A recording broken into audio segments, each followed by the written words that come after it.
নমস্কাৰ এই অনুষ্ঠানলৈ আপোনাক স্বাগতম জনাইছোঁ ষ্টুডিঅ'ত মই প্ৰাঞ্জল প্ৰতিমা হাজৰিকা আৰু আমাৰ সৈতে আছে ফিজিঅথেৰাপিষ্ট নিপন কলিতা ডাঙৰীয়া মই তেওঁক স্বাগতম জনাইছোঁ আৰু আজি আমি স্বাস্থ্য বিধানত আপোনাৰ স্বাস্থ্যৰ কথা পাতিম বিশেষকৈ বিষ বেদনাত আপুনি জৰ্জৰিত হৈ আছে যদি আপোনালোকে দিহা পৰামৰ্শ ল'ব পাৰিব নিপন কলিতা ডাঙৰীয়াৰ পৰা লগতে যদি আপোনাৰ আন আনুষংগিক কিছু সমস্যা আছে বিষ বেদনাৰ ফলত বহু আন পাৰ্শ্বক্ৰিয়াৰ সৃষ্টি হয় সমস্যাৰ সৃষ্টি হয় সেই সমস্যাসমূহৰ পৰা মুক্ত পোৱাৰ বাবে কিছু আমি স্বাস্থ্য নিদানৰ ব্যৱস্থা কৰিছোঁ বিধানৰ ব্যৱস্থা কৰিছোঁ যাৰ বাবে আমি আমন্ত্ৰণ জনাই আনিছোঁ ডক্টৰ নিপন কলিতা ডাঙৰীয়া কলিতা ডাঙৰীয়া আজিকালি যেহেতু বহুতৰে সমস্যাবোৰ আমি খুব বিষক লৈ দেখিবলৈ পাওঁ কঁকালৰ বিষ আঁঠুৰ বিষ ভৰি গৰুহাৰ বিষ বা বিভিন্ন বিষ বেদনাত জৰ্জৰিত কিয় ইমান বাঢ়িছে এই বিষ বেদনাত আক্ৰান্তৰ সংখ্যা বাৰু হয় যদি বৰ্তমান সময়ত আমি চাব যাওঁ আমাৰ যিবিলাক আমাৰ ডেইলি এক্টিভিটিজ হয় আমি যেনেকৈ দৈনন্দিন কাম কাজসমূহ কৰিছোঁ সাধাৰণতে বৰ্তমান সময়ত স্লিপ ডিছৰ সমস্যা বহুত বেছিকৈ দেখা যায় বা কঁকালৰ বিষ ডিঙিৰ বিষ বেছিকৈ হোৱা দেখা যায় কাৰণ আমি যদি তেনেকুৱা 8-9 ঘণ্টা যদি আমি ডিউটিত বহি থাকিব লগা হয় আমাৰ যিবিলাক আমি যেনেকৈ প'ষ্টাৰটো মেইনটেইন কৰিছোঁ বা অকল ডিউটিত বুলিয়ে নহয় আমি ঘৰুৱা কাম কাজসমূহ যেনেকৈ কৰিছোঁ আমি আমাৰ বডিটো কেনেকৈ প'ষ্টাৰটো মেইনটেইন কৰিছোঁ তাৰ ওপৰতো ডিপেণ্ড কৰে বহুতখিনি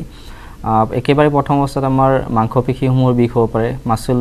যিবিলাক পেইন হয় আৰু লাহে লাহে যেতিয়া আমাৰ মাংসপেশীসমূহ দুৰ্বল হৈ পৰে আৰু বিষটো যেতিয়া আমাৰ বহুত পুৰণি হ'ব ধৰে লাহে লাহে তেতিয়া মাংসপেশীসমূহ ভালকৈ আমাৰ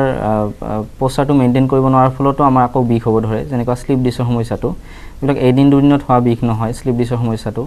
লাহে লাহে বাঢ়ি গৈ থাকে কিন্তু বৰ্তমান সময়ত বেছিভাগ আমাৰ প'ষ্টাৰটো ভালকৈ মেইনটেইন নকৰাৰ ফলতে বিষ হ'ব ধৰিছে আমি আগপিনে বেছিকৈ হাউলি কাম কৰি থাকোঁ বা আমি খোজ কৰাৰ সময়ত যদি চিধাকৈ খোজ নাকাৰোঁ তেনেকুৱা কাৰকবিলাকে লাহে লাহে আমাৰ বিষবিলাক বঢ়াই তোলে আৰু দৰ্শকসকলক বিশেষভাৱে ডক্টৰ নিপন কলিতা তেওঁৰ সহযোগীসকলে ফিজিঅথেৰাপি আৰু একুপাংচাৰ এই দুটা বিশেষ কৌশলৰ জৰিয়তে চিকিৎসা সেৱা আগবঢ়ায় যিসকল বিষ বেদনাত জৰ্জৰিত হৈছে আক্ৰান্ত হৈছে সেয়ে আপোনালোকে ফোন কৰিব পাৰে পোনপটীয়াকৈ ডক্টৰ নিপন কলিতাৰ সৈতে কথা পাতিব পাৰিব তেওঁলোকে ক'ত কেনেধৰণে কেম্পসমূহ বা শিবিৰসমূহ স্থাপন কৰিছে সেয়া জানিব পাৰিব তেওঁলোকক ক'ত কেনেধৰণে আপোনালোকে যোগাযোগ কৰিব পাৰিব তেওঁলোকক ক'ত গ'লে আপোনালোকে পাব সবিশেষ তথ্য লাভ কৰিব গুৱাহাটীত আপোনালোকৰ হয়তো দীঘলী পুখুৰীৰ কাষত এটা কেন্দ্ৰ আছে নহয় জানো আমাৰ দীঘলী পুখুৰী পাৰত টাইবুল্লা কমপ্লেক্স বুলি কয় টাইবুল্লা ৰোডৰ আমাৰ আছে ক্লিনিকখন একু পেইন কেয়াৰ বুলি আইঅ'চিছ স্পা চেলুনৰ একেবাৰে কাষতে হাউচ নম্বৰ 43 বুলি ক'লে আপোনালোকে আমাৰ ক্লিনিকখন পাব তাত এই একুপাংচাৰ আৰু ফিজিঅথেৰাপি লগতে একুপ্ৰেছাৰৰো ট্ৰিটমেণ্ট চলে হয় আমাৰ তাত সাধাৰণতে একুপাংচাৰ আৰু ফিজিঅথেৰাপি কম্বাইন থেৰাপি কৰা হয় একুপ্ৰেছাৰ সাধাৰণতে আমাৰ কৰা নহয় তেনেকৈ কাৰণ একুপ্ৰেছাৰৰ প্ৰচেছটো অলপ দীঘলীয়া হয় গতিকে কিছুমান পেচেণ্টক যদি চোৱা যায় যদি ডায়েগনচিছটো সেই হিচাপে হয় যে পেচেণ্টক একুপ্ৰেছাৰৰহে প্ৰয়োজন হয় তেতিয়া আমি সাধাৰণতে একেবাৰে ৰেয়াৰ হয় একুপাংচাৰ আৰু ফিজিঅথেৰাপি আমাক বেছিকৈ কৰা হয় ক্লিনিকত আৰু গোটেই অসম জুৰি বৰ্তমান আপোনালোকৰ শিবিৰসমূহ হৈ আছে আমাৰ বৰ্তমান কোভিডৰ পিছত কেইটামান কেম্প আমাৰ বন্ধ কৰা হৈছে বৰ্তমান আমাৰ ডিব্ৰুগড় লখিমপুৰ এইপিনে আপোনাৰ শিৱসাগৰ যোৰহাট গোলাঘাট নগাঁও আৰু ইপিনে আপোনাৰ মঙলদৈ আৰু নলবাৰীত হৈ আছে কেম্প বৰ্তমান চলি আছে কেম্পসমূহ আৰু তাত অভিজ্ঞ চিকিৎসকসকলে চিকিৎসা সেৱা আগবঢ়াই আছে যদি আপোনালোকে গুৱাহাটীত আহিব পৰা নাই সেই শিবিৰসমূহতো যাব পাৰে বা আপোনাৰ যদি ঘৰ গুৱাহাটীৰ কাষতে বা গুৱাহাটীতে হয় তেনেহ'লে গুৱাহাটীৰ দীঘলী পুখুৰীৰ পাৰৰ এটা বিশেষ কেন্দ্ৰৰ কথা ইতিমধ্যে ঠিকনাটো তেওঁ দিছে সেই কেন্দ্ৰটোলৈ যাব পাৰে এতিয়া প্ৰশ্নটো হ'ল যে কঁকালৰ বিষৰ কথা দিয়ে প্ৰথমে আৰম্ভ কৰোঁ কাৰণ খুব বেছি সংখ্যক কঁকালৰ বিষত আক্ৰান্ত হৈ আছে আপুনি ক'লে যে কঁকালৰ বিষ প্ৰথমে বৰ বেছি নাথাকে আৰম্ভণিটো সদায় কম বিষেৰে হয় লাহে লাহে সময় বাঢ়ি যোৱাৰ লগে লগে বিষৰ অনুভৱটো বেছি হৈ পৰে হয়তো তেতিয়া তেওঁৰ দৈনন্দিন কাম কাজসমূহতো ইয়াৰ প্ৰভাৱ পৰে নহয় জানো কি হয় আমাৰ তাত যিখিনি পেচেণ্ট আহে বেছিকৈ শ্লিপ ডিছৰ সমস্যা লৈ আহে আৰু আমাৰ তাত যেতিয়া পেচেণ্ট এজন আহে সাধাৰণতে গোটেইখিনি অলৰেডি তেওঁলোকে ট্ৰিটমেণ্ট কৰিয়ে আহে আমাৰ তাত বহুত ক্ৰনিক কেছ লৈ আহে যদি আমি শ্লিপ ডিছৰ কথাই ক'ব যাওঁ কিন্তু এনেকুৱা নহয় যে আপোনাৰ শ্লিপ ডিছৰ সমস্যাটো হঠাতে হৈ যায় সমস্যা হয় একেবাৰে আৰম্ভণি অৱস্থাত যিটো আপুনি ক'লে যে লাহে লাহে বিষটো আৰম্ভণি হ'ব ধৰিছে কিন্তু আমি যদি প্ৰথম অৱস্থাতে ইগনোৰ নকৰোঁ সাধাৰণতে কি হয় আমাৰ যিটো মই একেবাৰে আৰম্ভণিতে কৈছিলোঁ মাংসপেশীৰ যিবিলাক বিষ থাকে আমাৰ মাছল পেইন থাকে তেনেকুৱা বিষবিলাক আপোনাৰ এদিন বা দুদিনলৈকে থাকিব সাধাৰণতে আমি যদি বহুত বেছি কাম কৰিব লগা হয় হঠাতে যদি আমাৰ কঁকাল বা আমাৰ বেক চাইডত যদি বেছিকৈ ফ'ৰ্চ পৰে তাৰ ফলত সাধাৰণতে আমাৰ মাংসপেশীৰ বিষ আৰম্ভ হয় আৰু এনেকুৱা বিষসমূহ বৰ বেছি আপোনাৰ এদিন বা দুদিনলৈকে থাকে তাৰপিছত যদি আমি অলপ ৰেষ্টত থাকোঁ লাহে লাহে বিষটো কমি যায় কিন্তু যদি আপোনাৰ অলৰেডি স্লিপ ডিছৰ আৰম্ভণি হৈছে তেনেহ'লে কি হয় আপোনাৰ বিষটো এদিন দুদিন থাকিলে কমি যোৱাৰ পিছত আকৌ পিছলৈকে আপোনাৰ ঘূৰি আহিব পাৰে গতিকে তেনেকৈ যদি আপোনাৰ একেটা বিষেই বাৰে বাৰে ঘূৰি ঘূৰি আহিছে তেতিয়া গম পাব যে আপোনাৰ ভিতৰত কিবা চেঞ্জেছ আহিব পাৰে বা কিবা আপোনাৰ সমস্যা হ'ব ধৰিছে ভিতৰত স্লিপ ডিছৰ ক্ষেত্ৰত যিটো হয় গতিকে সেইখিনি সময়তে একেবাৰে একিউট ষ্টেজটোতে যদি আমি ভালকৈ ডায়েগন'চিছ কৰি ট্ৰিটমেণ্টটো কৰিব পাৰোঁ তেনেহ'লে পিছলৈকে কমপ্লিকেশ্যনসমূহ বাঢ়ি নাযায় আৰু এটা বিশেষ ফোন নম্বৰ আছে 9706068006 এই ফোন নম্বৰটোত আপোনালোকে ফোন কৰি এপইণ্টমেণ্ট ল'ব পাৰে নহয় জানো হয় আমাৰ সাধাৰণতে অনুষ্ঠানটো শেষ হোৱাৰ পিছতো যদি কোনোবা পেচেণ্টে যদি কিবা সমস্যা লৈ ফোন কৰিব বিচাৰে তেনেহ'লে যিটো নাম্বাৰৰ কথা ক'লে আপুনি আৰু যিটো টিভি স্ক্ৰীণত দিয়া আছে সেই নাম্বাৰটোত আপোনালোকে ফোন কৰি বা কেতিয়াবা প্ৰয়োজন হ'লে আপোনালোকৰ আমাৰ এইটো নম্বৰত হোৱাটছএপো আছে আপোনালোকে আপোনাৰ ৰিপৰ্টছসমূহো দেখুৱাই কনচাল্ট কৰি ল'ব পাৰে আৰু দৰ্শকসকলে আমালৈ ফোন কৰি থাকিব পাৰে আপোনালোকৰ বাবে ফোন লাইন মুকলি হৈ আছে সমস্যাৰ কথা আপোনালোকে জনাব পাৰে আৰু দিহা পৰামৰ্শ ফোনযোগে এই মুহূৰ্তত পোনপটীয়াভাৱে লাভ কৰিব পাৰে নিপন কলিতা ডাঙৰীয়া আৰু বহুকেইটা প্ৰশ্ন আছে আঁঠুৰ বিষৰ কথাও যিহেতু আছে এই আঁঠুৰ বিষতো বহু লোকৰ অসুবিধা হয় ঠিক তেনেধৰণে আমি যদি টেনিছ এলবৰ কথা কওঁ হাতৰ তাতো অসুবিধা হয় এই অসুবিধাসমূহ দূৰ কৰাটো সহজ নে আপোনালোকৰ শিবিৰত গৈ আপুনি যেটো ক'লে আঁঠুৰ বিষৰ কথা কৈছোঁ মই আঁঠুৰ বিষত কি হয় এনেকুৱা নহয় যে অকল আঁঠুৰ বিষ হ'লে আৰ্থ্ৰাইটিছৰ সমস্যাই হ'ব সাধাৰণতে আমাৰ এটা ভুল ধাৰণা আছে যে যিকোনো ধৰণৰ আঁঠুৰ বিষকে আমি আৰ্থ্ৰাইটিছ বুলিয়ে ভাবি লওঁ কি হয় আৰ্থ্ৰাইটিছটো এটা বহুত মানে বহল এটা চেপ্টাৰ হয় আমাৰ আৰ্থ্ৰাইটিছৰ বিভিন্ন ভাগ থাকে আঁঠুত যিটো আমাৰ একেবাৰে সাধাৰণতে হয় সেইটো আমি অস্টিঅ' আৰ্থ্ৰাইটিছ বুলি কওঁ কিন্তু অস্টিঅ' আৰ্থ্ৰাইটিছৰ সমস্যাটো বহুত ক্ৰনিক হয় এটা দিন বা দুটা দিনৰ ভিতৰতে হোৱা সমস্যা নহয় বহুত বছৰ ধৰি আমি আৰ্থ্ৰাইটিছৰ সমস্যাত ভুগি থাকোঁ অস্টিঅ' আৰ্থ্ৰাইটিছৰ সমস্যাত কিন্তু কেতিয়াবা এনেকুৱা হ'ব পাৰে আমাৰ আঁঠুৰ কাষৰ মাংসপেশীসমূহ যদি দুৰ্বল হৈ পৰে তাৰ ফলতো আমাৰ বিষ হ'ব পাৰে বা আমাৰ কেতিয়াবা যিটো আমি লিগামেণ্ট ইনজুৰি বুলি কওঁ আমাৰ হঠাতে যদি আঁঠুৰ ওপৰত বেছিকৈ ফ'ৰ্চ পৰে বিশেষকৈ খেলুৱৈসকলৰ যিটো দেখা যায় আৰু বেছিকৈ হঠাতে আঁঠুৰ ওপৰত ফ'ৰ্চ পৰি যোৱাৰ ফলত লিগামেণ্ট ইনজুৰি হোৱাৰ কাৰণেও বিষ হ'ব পাৰে গতিকে ডায়েগন'চিছটো যদি আমি ভালকৈ কৰি লওঁ প্ৰথমতে যদি আৰ্থ্ৰাইটিছৰ সমস্যা হৈছে তেনেহ'লে প্ৰপাৰ ট্ৰিটমেণ্ট যদি আমি ঠিক সময়তে কৰোঁ পিছলৈকে আমাৰ সমস্যাসমূহ নহয় কিন্তু সাধাৰণতে আৰ্থ্ৰাইটিছৰ সমস্যা কি হয় বহুত সময়ত আমি ইগন'ৰ কৰোঁ আৰু সাধাৰণতে আমি তলত বহিলে বা বেছিকৈ খোজ কৰা এইবিলাক কাম কৰি থকাৰ ফলতো আৰ্থ্ৰাইটিছৰ সমস্যাটো লাহে লাহে বাঢ়ি গৈ থাকে আঁঠুৰ ক্ষেত্ৰত আৰু এটা সময়ত একেবাৰে যেতিয়া শেষৰ পৰ্যায়ত আঁঠুটো ৰিপ্লেচ কৰিব লগাও হয় গতিকে তেনেকুৱা যেতিয়া কমপ্লিকেশ্যনসমূহ বহুত বাঢ়ি যায় তেনেকুৱা ক্ষেত্ৰত অলপ প্ৰচেছটো দীঘলীয়া হয় ট্ৰিটমেণ্ট প্ৰচেছটো আৰু যিটো আপুনি টেনিছ এলবৰ কথাও ক'লে টেনিছ এলবটো আপোনাৰ একুপাংচাৰ আৰু ফিজিঅ'থেৰাপিৰ দ্বাৰা বহুতখিনি ৰিলিফ পাব পাৰি কিন্তু সকলো সমস্যাৰে যদি সঠিক সময়ত ট্ৰিটমেণ্টটো পায় তেতিয়া ৰিকভাৰীটো বেছি ফাষ্ট আৰু বেছি সোনকালে হোৱা দেখা যায় কেতিয়াবা এনেকুৱাও হয় বহু ৰোগীৰ নাৰ্ভৰ অসুবিধাত ভুগে তেওঁলোকে একেলগে এলোপেথিক দৰৱো লৈ থাকিব লগা হয় আৰু ফিজিঅ'থেৰাপি বা একুপাংচাৰো কৰিব লগা হয় দুয়োটা একেলগে চলাই নিব পাৰে একো অসুবিধা নাই হয় সাধাৰণতে আমাৰ যিটো একুপাংচাৰ ট্ৰিটমেণ্ট বা ফিজিঅ'থেৰাপি দুয়োটাতে যিহেতু কোনো ধৰণৰ মেডিচিন ব্যৱহাৰ কৰা নহয় গতিকে কোনো ধৰণৰ ছাইড এফেক্ট হোৱাৰ চান্সো নাথাকে একুপাংচাৰ ক্ষেত্ৰত যিবিলাক বেজী ব্যৱহাৰ কৰা হয় সেই বেজীবিলাক একেবাৰে ড্ৰাই হয় একেবাৰে শুকান বেজী তাত কোনো ধৰণৰ মেডিচিন নাথাকে আৰু আমাৰ ক্লিনিকত যিবিলাক বেজী ব্যৱহাৰ কৰা হয় এইবিলাক একেবাৰে ওৱান টাইম ইউজ হয় আমি সাধাৰণতে পেচেণ্ট এজনক দুবাৰ বা তিনিবাৰ যেতিয়া যিমানবাৰলৈকে বেজী দিয়া হয় প্ৰতিবাৰতে এজন পেচেণ্টৰ ক্ষেত্ৰতে বেলেগ বেলেগ বেজী ব্যৱহাৰ কৰা হয় গতিকে কোনো পাৰ্শ্বক্ৰিয়াও নাথাকে তাত আৰু ফিজিঅ'থেৰাপিৰ ক্ষেত্ৰতো অকল এক্সাৰচাইজ কৰা হয় গতিকে তাতো কোনো ধৰণৰ পাৰ্শ্বক্ৰিয়া নাথাকে লগতে একেলগে যদি কোনোবা পেচেণ্টে এলোপেথিক ট্ৰিটমেণ্টো কৰি আছে মেডিচিন যদি কিবা খাই আছে তেওঁলোকে একুপাংচাৰ আৰু ফিজিঅ'থেৰাপি ট্ৰিটমেণ্টৰ লগতে একেলগে এই কোৰ্চটোও কৰি থাকিব পাৰে বিষৰ কথা যেহেতু কৈছোৱেই আপুনি কঁকালৰ বিষৰ কথা ক'লে আঁঠুৰ বিষৰ কথা ক'লে টেনিছ এলবৰ কথা ক'লে স্পণ্ডিলাইটিছ আজিকালি খুব বেছি হোৱা দেখিবলৈ পোৱা যায় আৰু স্পণ্ডিলাইটিছৰ খুব কমন কেইটামান ব্যায়াম আছে বা ফিজিঅ'থেৰাপিৰ কিছু কৌশল আছে বুলি আমি ক'ব পাৰোঁ বহু লোক আছে যে ঘৰতে সেই ব্যায়ামকেইটা কৰি বা সেই কৌশলকেইটা প্ৰয়োগ কৰিয়েই ভাল পাই যায় কিন্তু বহুতে কি হয় সেই ব্যায়ামসমূহ ভুলকে কৰাৰ ফলত তেওঁলোকৰ বিষটো বাঢ়ি যায় সেয়েহে অভিজ্ঞ ট্ৰেইনাৰৰ কাষত বা প্ৰশিক্ষকৰ কাষত যাব লাগে সেইবাবে আপোনালোক আছে সেইটো বহুতে নকৰি ঘৰতে কৰে এই ঘৰত কৰাটো কিমান মাৰাত্মক হ'ব পাৰে বাৰু হয় কি হয় আপুনি যিটো অলপতে ক'লে যে স্পণ্ডিলাইটিছৰ কথা ক'লে সাধাৰণতে আমাৰ কেতিয়াবা কি হয় আমি স্পণ্ডিলাইটিছ আৰু স্লিপ ডিছ দুটা সম্পূৰ্ণ বেলেগ বস্তু আমি বহুত সময়ত ভুল ধাৰণা এটা লৈ থাকোঁ যে আমাৰ শ্লিপ ডিছ মানে স্পণ্ডাইলাইটিছ, কিন্তু লক্ষণসমূহ প্ৰায় একেটাই হয়। আপুনি যিটো ডিঙিৰ কথা ক'লে, কিছুমান এক্সাৰচাইজ আছে যিটো আমি ঘৰতে কৰি দিওঁ বহুত সময়ত, বা আমি বহুত সময়ত কি কৰোঁ, আমি মোবাইলতে চাই তাৰ হিচাপেও এক্সাৰচাইজখিনি কৰোঁ। কিন্তু কি হয়, আপোনাৰ যদি অলৰেডি স্পণ্ডাইলাইটিছ আৰু শ্লিপ ডিছৰ ক্ষেত্ৰত যিটো কৈ আছিলোঁ মই, লক্ষণসমূহ একেই হয়। আপোনাৰ ডিঙিৰ পৰা বিষটো হ'ব, কেতিয়াবা হাতলৈকে জিনজিননি আহিব পাৰে বা বিষ হ'ব পাৰে। কিন্তু আপোনাৰ যদি শ্লিপ ডিছ হৈ আছে, স্পণ্ডাইলাইটিছ যদি নহয়, লক্ষণসমূহ যিটো একেটাই,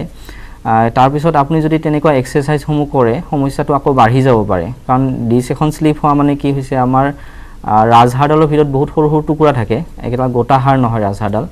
তাৰ ভিতৰত ডিছখন জেলিৰ নিচিনা বস্তু, গতিকে ডিছখন কাষেৰে কেতিয়াবা ওলাই অহাটো আমি শ্লিপ ডিছ বুলি কওঁ। গতিকে যদি আমি এক্সাৰচাইজসমূহ ভুলকৈ কৰোঁ, বা যদি আমাৰ অলৰেডি শ্লিপ ডিছ হৈছে কিন্তু আমি স্পণ্ডাইলাইটিছ বুলি এক্সাৰচাইজ কৰি আছোঁ, তেনেকুৱা ক্ষেত্ৰত কি হয়, ডিছখন বেছিকৈ ওলাই আহিব পাৰে বাহিৰলৈ। তেতিয়া আমাৰ কি হয়,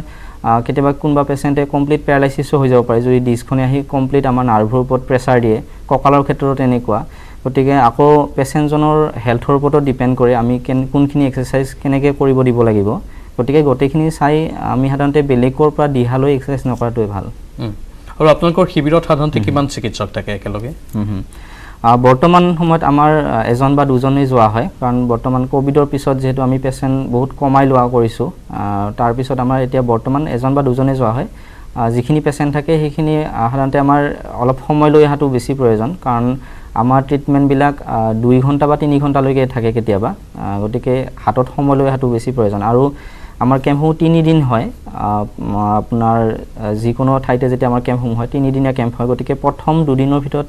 আহিব পাৰিলে বেছি ভাল হয়, কাৰণ কিছুমান বিষৰ ক্ষেত্ৰত যদি একেবাৰে শেষৰ দিনা পেচেণ্ট এজন আহে, যদি কিবা কাৰণত কিবা অসুবিধা হৈছে, আমি যেতিয়া 4th ডে তেখেতক নাপাওঁ, গতিকে প্ৰথম 2 দিনৰ ভিতৰত আহিলে তেখেতে এটলিষ্ট পিছৰ দিনটোত আমাক লগ পোৱাৰ চান্স বেছি থাকে। গতিকে প্ৰথম 2 দিনৰ ভিতৰত অহাটো ভাল। আৰু গুৱাহাটীৰ মূল কেন্দ্ৰত আপোনালোকক দেওবাৰৰ বাহিৰে বাকী গোটেইকেইদিনে পোৱা যায়? আমাৰ যিটো একো পেইন কেয়াৰ ক্লিনিকখন আছে দীঘলীপুখুৰীৰ পাৰত, তাত সোমবাৰৰ পৰা শনিবাৰলৈকে হয়। আৰু ৰবিবাৰ আৰু বৃহস্পতিবাৰে ধাৰাপুৰত আই কেয়াৰ ডায়েগনষ্টিক আছে, তাত বহি আমাৰ চেম্বাৰ আছে, তাত আমাৰ পেচেণ্ট চোৱা হয়। ভাল কথা। গোটেইখিনি আমি যিখিনি তথ্য লাগে দৰ্শকসকলে জনাটো প্ৰয়োজন, সেই গোটেইখিনি তথ্য একেবাৰে একেলগে আমি দি দিলোঁ। এতিয়া এই তথ্যসমূহৰ আধাৰত আপোনালোকে চিকিৎসকসকলক লগ ধৰিব পাৰে, এওঁলোকৰ পৰা দিহা পৰামৰ্শ ল'ব পাৰে। আৰু যিহেতু এনেধৰণৰ কেম্পসমূহ বা শিবিৰসমূহ স্থাপন কৰি তেওঁলোকে সমগ্ৰ অসম জুৰি এটা প্ৰয়াস চলাইছে, যাতে সকলো লোকেই, সৰ্বস্তৰৰ লোকেই এওঁলোকৰ চিকিৎসা সেৱা লাভ কৰিব পাৰে। অত্যন্ত প্ৰশংসনীয় কাম কৰি আছে। যি কি নহওক, আমি যিহেতু ৰোগৰ কথা পাতি আছোঁ, বিষ বেদনাৰ কথা পাতি আছোঁ, আৰু বিশেষকৈ আজিকালিৰ সময়ছোৱাত বহু ডেকা যুৱচামৰ মাজতো আমি দেখিবলৈ পাওঁ এই বিষ বেদনাসমূহ বাঢ়িছে। এটা সময় আছিল যেতিয়া যুৱচামৰ মাজত তেনেধৰণৰ কোনো বিষ বেদনাৰ অসুবিধা নাছিল। একমাত্ৰ আমাৰ জীৱনশৈলীৰ এই কিছু পৰিৱৰ্তনৰ বাবেই হৈছে বুলি আমি অনুমান কৰি লৈছোঁ। এই তেওঁলোকৰ ক্ষেত্ৰত বাৰু কিমান দূৰ আপোনালোকে মানে কি যুক্তি কি দিব বিচাৰে যে কিয় তেওঁলোকৰ ক্ষেত্ৰত এই সমস্যাসমূহ বৃদ্ধি পাইছে, যুৱচামৰ মাজত বিশেষকৈ? হয়, যিটো মই একেবাৰে আৰম্ভণিতে কৈছিলোঁ যে আমাৰ যদি আমি পশ্চাৰটো, আমাৰ দেহৰ যিটো আমি যেনেকৈ থিয় হওঁ বা আমি যেনেকৈ বহোঁ, আমি যদি সঠিককৈ আমি যদি মেইনটেইন নকৰোঁ, তাৰ ফলত আমাৰ সমস্যাসমূহ লাহে লাহে বাঢ়িব ধৰে। কি হয়, আমি যেতিয়া ছাপ'জ আমি 8-9 ঘণ্টা ডিউটিত বহি আছোঁ, আমি একেটা পজিশ্যনতে যদি 8-9 ঘণ্টা বহিব লগা হয়, তেনেহ'লে আমাৰ ৰাজহাড়ডালৰ কিছুমান বিশেষ পইণ্টৰ ওপৰত একেটা ফ'ৰ্চ পৰি থাকে বহুত সময় ধৰি। যেতিয়া ৰাজহাড়ডালৰ কিছুমান বিশেষ পইণ্টত আমাৰ 8-9 ঘণ্টা ধৰি প্ৰেছাৰ পৰিব, সেই অংশসমূহত শ্লিপ ডিছৰ সমস্যা লাহে লাহে বাঢ়ি আহিব ধৰে। কাৰণ প্ৰেছাৰটো বেয়াকৈ পৰি আছে, লগতে 8-9 ঘণ্টা ধৰি একেটা ঠাইতে প্ৰেছাৰ পৰি আছে ৰাজহাড়ডালৰ। গতিকে সেই অংশ দুটাত লাহে লাহে ডিছখন শ্লিপ হ'ব ধৰে। বিশেষকৈ দেখা যায় আমাৰ কঁকালত আৰু ডিঙিত বেছিকৈ হোৱা দেখা যায়, কাৰণ আমি আমাৰ যিমানে তললৈকে যাম আমাৰ দেহৰ, লাহে লাহে আমাৰ ওজনটো সিমানে বেছিকৈ পৰিব ধৰে। তাৰ ফলত আমাৰ কঁকালত, দেহৰ ওজনটো আমাৰ কঁকালত বেছিকৈ পৰে। তাৰ পৰা আকৌ আমি যেতিয়া ভৰিলৈকে যাম, আঁঠুৰ ওপৰত তাতকৈ বেছি ওজনটো পৰিব। গতিকে সেই ওজনটো বেয়াকৈ পৰি থকাৰ ফলত লাহে লাহে সমস্যাবোৰ বাঢ়ি আহে। আৰু বৰ্তমান সময়ত যিহেতু আমাৰ এক্সাৰচাইজৰ পৰিমাণ কমি গৈছে, আমি ফিজিকেলি বহুত কমকৈ এক্টিভ হৈ থাকোঁ, তাৰ ফলত আমাৰ মাংসপেশীসমূহ বহুত দুৰ্বল হৈ পৰিছে। গতিকে দুৰ্বল হোৱা মাংসপেশীসমূহে আমাৰ যিটো আমাৰ ৰাজহাড়ডাল পোনকৈ ধৰি ৰাখিব নোৱাৰে। গতিকে তাৰ ফলতো সমস্যাসমূহ বাঢ়ি যায়। গতিকে আমি ডেইলি যদি হেবিট কৰোঁ, বেছি সময় নালাগে, আমি যদি এটলিষ্ট 10-15 মিনিটো যদি আমি ৰেগুলাৰ এক্সাৰচাইজ কৰিব পাৰোঁ, বা আমি যদি ষ্ট্ৰেচিং কিছুমান এক্সাৰচাইজ থাকে যাতে আমি ফ্লেক্সিবল হৈ থাকে আমাৰ শৰীৰটো সেইখিনি এক্সাৰচাইজ কৰি থাকিলেও আমি বহুত মেইনটেইন কৰি ৰাখিব পাৰোঁ আৰু বহুতে কয় যে বডি ওয়েটটো মেইনটেইন কৰি ৰাখিব লাগে আমি আমাৰ শৰীৰৰ ওজন যদি সেই ওজনটোক যদি এটা বিশেষ ঠাইত ৰখাই থব নোৱাৰো তেনেহলে হয়তো অসুবিধা হ'ব পাৰে মানে আপুনি কিমান ওখ কিমান চাপৰ তাৰ অনুপাতে ওজনটো হ'ব লাগে বুলি কয় হয় কথা একেটাই এতিয়া মই যেটো কৈ আছিলোঁ যে অলপ আগতে আমাৰ ৰাজহাড়ৰ ওপৰত কিমানখিনি ফ'ৰ্চ আমাৰ ৰাজহাড়ালে কৰিয়াব পাৰে তাৰ ওপৰত ডিপেন্ড কৰে যদি আমাৰ শৰীৰৰ ওজন বাঢ়ি যায় লগে লগে আমাৰ আকৌ ৰাজহাড়ৰ ওপৰত বেছিকৈ ওজন পৰিব ধৰে তাৰ ফলতো আকৌ স্লিপ ডিছৰ সমস্যা হ'ব ধৰে বা আঁঠুৰ পিনেও আমাৰ যেটো আৰ্থ্ৰাইটিছৰ সমস্যা আৰ্থ্ৰাইটিছটো সাধাৰণতে ডিজেনাৰেটিভ চেঞ্জেছ হয় যেটো আমি বয়সৰ লগে লগে বাঢ়ি হোৱা সমস্যা বুলি কওঁ যেতিয়া আমাৰ বয়স বাঢ়ি আহিব আমাৰ দেহৰ বাকি অংশসমূহৰ দৰে আমাৰ গাঁঠিসমূহতো কিছুমান পৰিৱৰ্তন হ'ব ধৰে কিন্তু যদি আমাৰ হঠাতে ওজনটো আমাৰ বাঢ়ি যায় যদি আমি বা আগৰ পৰাই যদি আমাৰ ওজনটো বাঢ়ি থাকে আঁঠুৰ ওপৰত আকৌ আমাৰ বেছিকৈ ওজনটো পৰাৰ ফলত আমাৰ বয়সতকৈ আগতেও সমস্যাসমূহ হ'বলৈ ধৰে গতিকে আমি যদি পাৰো আমাৰ এটা নিৰ্দিষ্ট যদি আমাৰ এই থাকে ওজন এটা যদি আমি মেইনটেইন কৰি ৰাখিব পাৰো তাৰ পৰা আমি বহুতখিনি আমাৰ বিখৰ সমস্যাসমূহৰ পৰা হাত সাৰি থাকিব পাৰো নিশ্চয় একৰাকি সদায় দৰ্শকে ফোন কৰিছে নমস্কাৰ জনাইছো আপোনাক কোনে কৈছে আপুনি আৰু কি জানিব বিচাৰিছে মই ডাক্তৰ কৈছো হয় কওক গুৱাহাটী পৰা হয় তাৰমানে মই এইটো এনেকুৱা হৈ যায় কেতিয়াবা মাজে মাজে মানে আন্ধাৰ দেখি যাওঁ আৰু প্ৰেছাৰটো হাই হৈ যায় আৰু হ'লে মানে গমে নাপাওঁ মানে ধৰি পৰি যাব এনেকুৱা হয় কি কৰিলে ভাল হ'ব হয় আপুনি এটা কাম কৰক আপোনাৰ সমস্যাটো বেছি গুৰুতৰ হৈ আছে যেটো আপোনাৰ আকৌ মূৰ ঘোৰা বুলি কৈছে আগতে আপুনি ওচৰৰ এজন নিউৰলজিষ্টক দেখুৱাই লওক আপোনাৰ সিটি স্ক্যান কৰাৰো প্ৰয়োজন হ'ব গতিকে এনেকৈ ফোনত দিহা দিয়াটো অলপমান কঠিন হয় গতিকে যিমান সোনকালে পাৰে আপুনি এজন নিউৰলজিষ্টক বা নিউৰোচাৰ্জন যিকোনো এজনক দেখুৱাই ল'লেই হ'ল ধন্যবাদ আপুনি ফোন কৰাৰ বাবে ডাঙৰীয়া আৰু এটা কথা আমি লক্ষ্য কৰিছো যে পুৰুষৰ তুলনাত মহিলাসকল বা যুৱতীসকলৰ এই সমস্যাসমূহ বেছি বিষ বেদনাৰ সমস্যাসমূহ হেতু বাৰু কিয় হয় হয় সাধাৰণতে আপুনি যেটো ক'লে চাব এটা বয়সৰ পিছত সাধাৰণতে মহিলাসকলৰ ক্ষেত্ৰত যেতিয়া তেওঁলোকে 40 বয়স পাৰ হৈ যায় 40 ইয়াৰ পাৰ হোৱাৰ পিছত তেওঁলোকৰ অলপ বিষৰ সমস্যাবিলাক বেছিকৈ দেখা যায় কাৰণ কি হয় মহিলাসকলৰ ক্ষেত্ৰত যেতিয়া তেওঁলোকৰ মাহেকীয়া বন্ধ হৈ যায় তাৰ পিছত তেওঁলোকৰ বহুত হৰমোনাল চেঞ্জেছ আহে হঠাতে দেখিব মহিলাসকল 40 বছৰ বয়স পাৰ হোৱাৰ পিছত হঠাতে তেওঁলোকে ওয়েট গেইন কৰিব ধৰে হঠাতে ওজন বাঢ়ি যায় তেওঁলোকৰ গতিকে তেনেকুৱা যেতিয়া হৰমোনাল চেঞ্জেছ আহি যায় আমাৰ আৰ্থ্ৰাইটিছৰ সমস্যা মহিলাসকলৰ ক্ষেত্ৰত তেতিয়া বেছিকৈ দেখা যায় বা মহিলাসকলৰ ক্ষেত্ৰত যদি আমি চাব যাওঁ তেওঁলোকে দৈনন্দিন কাম কাজসমূহ ঘৰত যেতিয়া কাম কাজসমূহ কৰি থাকে তাৰ ফলতো আমাৰ তেওঁলোকে তলত বহি বেছিকৈ কাম কৰিব লগা হয় বা মাসুলসমূহ মহিলাসকলৰ ক্ষেত্ৰত পুৰুষতকৈ মাসুলসমূহৰ ষ্ট্ৰেংথটো অলপ কম হয় তাৰ ফলত যেতিয়া তেওঁলোকে দৈনন্দিন তেনেকুৱা কাম কাজসমূহ কৰি থাকে এটা সময়ত লাহে লাহে মাংসপেশীৰ বিষটো গৈ তেওঁলোকৰ গাঁঠিসমূহৰ বিষ আৰম্ভ হ'ব ধৰে গতিকে তেনেকুৱা আৰ্থ্ৰাইটিছৰ ক্ষেত্ৰত মহিলাসকলৰ ক্ষেত্ৰত অলপ বেছিকৈ দেখা যায় পুৰুষৰ তুলনাত মানে আমি ক'ব পাৰো যে বিশেষভাৱে মহিলাসকলে নিজৰ স্বাস্থ্যৰ যত্ন ল'ব লাগে মানে 40 বছৰ পাৰ হোৱাৰ পাছত কাৰণ হৰমোনাল চেঞ্জেছ অহাৰ লগে লগে তেওঁলোকৰ হেতু তেওঁলোকে নিজে কৰিব নোৱাৰে কিন্তু যদি প্ৰথমৰ পৰাই যদি তেওঁলোকে অলপ ফিজিক্যালি এক্টিভ থাকে কাৰণতে এক্টিভ তেওঁলোকে থাকে কিন্তু মানে কি হয় একৰাকি দৰ্শকে ফোন কৰিছে নমস্কাৰ আপুনি কোনে কৈছে আৰু ক'ৰ পৰা কৈছে হেল্ল' মই গুৱাহাটী নুনমাটি আনন্দনগৰৰ পৰা কৈছো হয় কওক আচ্ছা কথা হ'ল কি মোৰ মিছেজৰ এইটো টেষ্ট কৰিলো আজি কেইদিন আগতে বাদ বিষ এইটো 128 হৈছে হয় হয় তো গতিকে এইটো টেষ্ট কৰিছো হয় তেখেতৰ ৰিউমেটয়েড আৰ্থ্ৰাইটিছ বুলি কৈছে নেকি কি 128 মানে হেৰি আছে বাদ বিষ মানে বিষটো আছে হয় তেখেতক কি কৈছে ৰিউমেটয়েড বুলি কৈছে নেকি আপোনালোকৰ ৰিপৰ্টত এইটো তাৰমানে বাদ বিষ বুলি কৈছে হয় ঠিক আছে বাৰু বাদ বিষৰ কওকচোন হয় বাদ বিষৰ বহুত আছে আপোনাৰ যেনেকুৱা মই অলপতে কৈছিলোঁ অস্টিও আৰ্থ্ৰাইটিছ হ'ব পাৰে ৰিউমেটয়েড আৰ্থ্ৰাইটিছ হ'ব পাৰে তেখেতৰ আপুনি ৰিপৰ্টটোত যদি চাই নিশ্চয় দেখিব আপুনি তেখেতৰ ৰিউমেটয়েড হ'ব লাগে আপুনি যেটো ক'লে 128 বুলি তো ৰিউমেটয়েড ফেক্টৰ হ'ব পাৰে তেখেতৰ গতিকে আপুনি চাব ৰিপৰ্টত যদি ৰিউমেটয়েড আৰ্থ্ৰাইটিছ হৈ আছে তেখেতে যিমান পাৰে এক্টিভ থকাটো প্ৰয়োজন কিন্তু যদি তেখেতৰ অস্টিও আৰ্থ্ৰাইটিছ হৈছে আৰু গাঁঠিবিলাকত যদি সমস্যা হৈছে তেনেহ'লে তেখেতৰ ৰেষ্টৰ প্ৰয়োজন গতিকে আৰ্থ্ৰাইটিছৰ বিভিন্ন ভাগ থাকে তেখেতৰ কোনটো আৰ্থ্ৰাইটিছ হৈছে তাৰ ওপৰতহে ডিপেণ্ড কৰিব এতিয়া আপোনালোকৰ কাষত আহিলে তেওঁ কিবা উপশম পাবন নাই হয় আমাৰ ক্লিনিকলৈকেও তেখেতক লৈ আহিব পাৰে কাৰণ দুইটা ক্ষেত্ৰতে আমাৰ ট্ৰিটমেণ্ট কৰা হয় ৰিউমেটয়ডৰ ক্ষেত্ৰতো বা অস্টিঅআৰ্থ্ৰাইটিছৰ ক্ষেত্ৰত বা বেলেগ আৰ্থ্ৰাইটিছৰ ক্ষেত্ৰতো আমাৰ ট্ৰিটমেণ্টখিনি কৰা হয় গতিকে আপোনালোকে আমাৰ দীঘলী পুখুৰীৰ পাৰত থকা ক্লিনিকলৈ এবাৰ তেখেতক লৈ আহিব পাৰে কিন্তু আহতে আপোনালোকে আগৰ গোটেইখিনি ৰিপৰ্টছ লৈ আহিব আপোনালোকৰ কাৰণ ৰিপৰ্টছখিনি চালে আমাৰ ডায়েগনচিছ প্ৰক্ৰিয়াটো বেছি ইজি হয় মানে পৰীক্ষা নিৰীক্ষাবোৰ ভালদৰে হ'ব লাগে তেতিয়া তাক চিকিৎসা কৰাৰ ক্ষেত্ৰত সুবিধা হয় নহয় জানো কাৰণ কি হয় ডায়েগনচিছটো যদি আমি সঠিককৈ কৰিব নোৱাৰো এতিয়া সাপোজ তেখেতৰ ৰিউমেটয়েড আৰ্থ্ৰাইটিছ হৈ আছে আমি যদি তেখেতৰ যদি বেলেগ কিবা সমস্যা হোৱা বুলি ট্ৰিটমেণ্ট কৰি থাকো তেখেতৰ ৰিজাল্টটো তেনেকৈ পোৱা নাযায় গতিকে আমি আগতে ডায়েগনচিছটো সম্পূৰ্ণ কৰিব লাগিব আৰু ডায়েগনচিছটো সম্পূৰ্ণ কৰিবৰ কাৰণে কিছুমান পৰীক্ষাৰ একেবাৰে বেছি প্ৰয়োজন আছে যেনেকুৱা যে ৰিউমেটয়েড আৰ্থ্ৰাইটিছৰ ক্ষেত্ৰত ৰিউমেটয়েড ফেক্টৰটো আমি চাব লাগিব কিমানখিনি আছে তেনেকৈ ডায়েগনচিছটো সম্পূৰ্ণ কৰিবৰ কাৰণে কিছুমান টেষ্টৰ প্ৰয়োজন হয় আৰু আপুনি মহিলাসকলৰ কথা কৈ আছিলে যেহেতু আপনি এই ব্যক্তিগৰাকীৰ ক্ষেত্ৰতে কওঁ আমি তেওঁ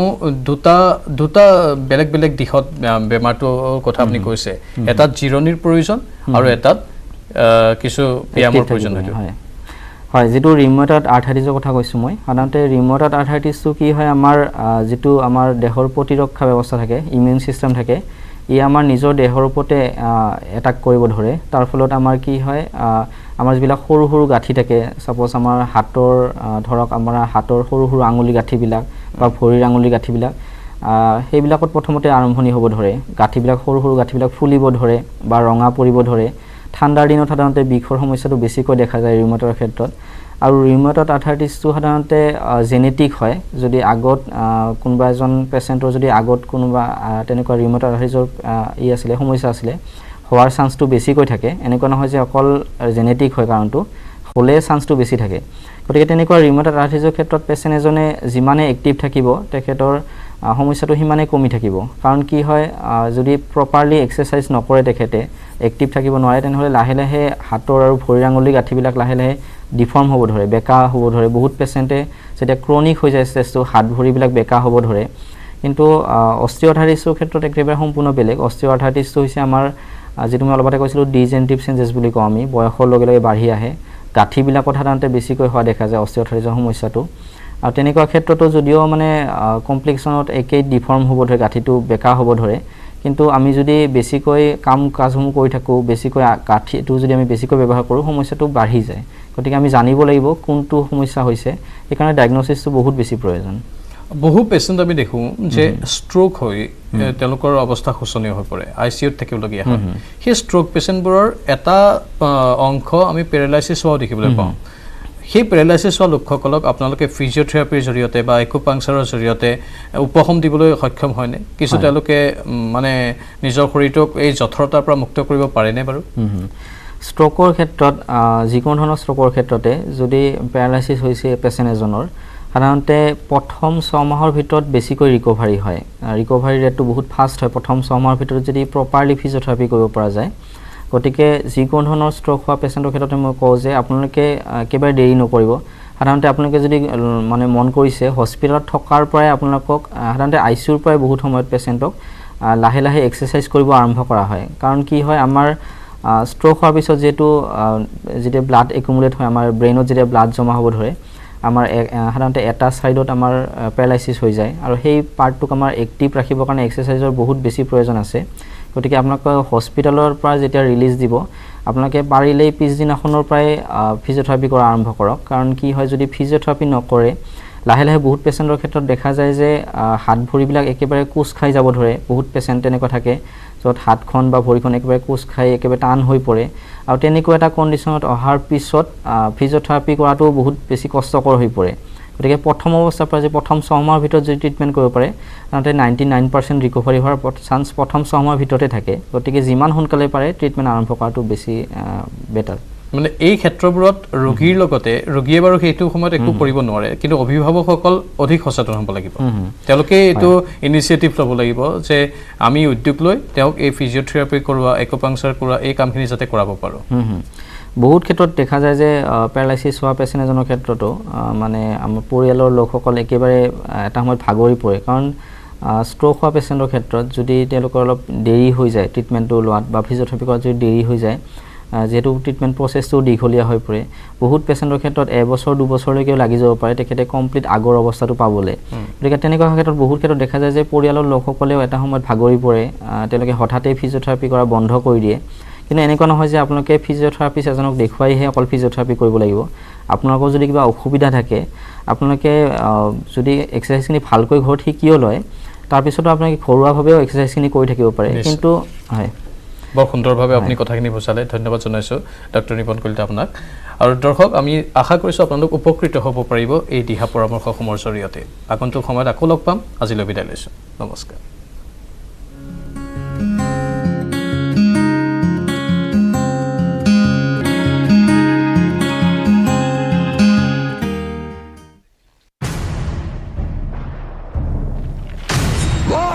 এতিয়া বিশ্বই জানে ষ্ট্ৰং মানে মাইথান নিৰ্মাণৰ মানদণ্ড